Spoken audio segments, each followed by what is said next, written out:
A cut to a federal grant that helps the distribution of and training others to use the overdose reversal drug Narcan could have a huge impact on groups in the Wiregrass that are trying to help people battle addiction. One organization tells us that just because overdose deaths are down, that doesn't mean they still don't need Narcan, because there's a massive need. WDHN's Aaron Dixon has more on the story. Funding to a grant that helps with the distribution of and training to use Naloxone or Narcan, an overdose reversal drug used to battle opioid, fentanyl, and other drug overdoses, could soon be cut. This is people's lives that we're talking about here today. And it's not just the homeless, it's not just the criminals. This affects everyday normal people.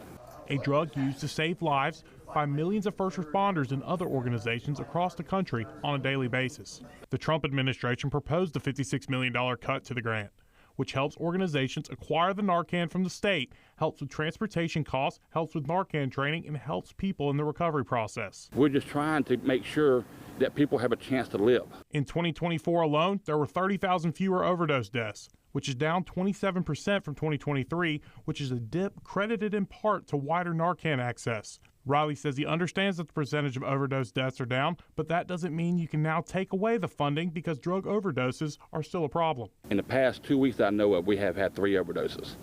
They were put into a local hospital here, and they were put on ventilators. Narcan had to save their lives if there was an overdose there. The overdoses are still happening. Riley, with People Engaged in Recovery in Dothan, a group that helps people through addiction, says that cutting these funds would be detrimental, and that if the funding is cut, it would make the life-saving drug less accessible and make it harder for organizations and first responders to get the necessary training to use it in an emergency.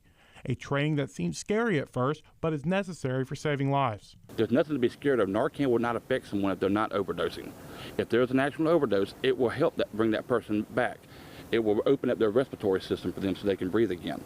Just in the past 2 months, Riley and others across South Alabama have distributed over 700 boxes of Narcan to those in need. In Dothan, Aaron Dixon, WDHN News for the Wiregrass.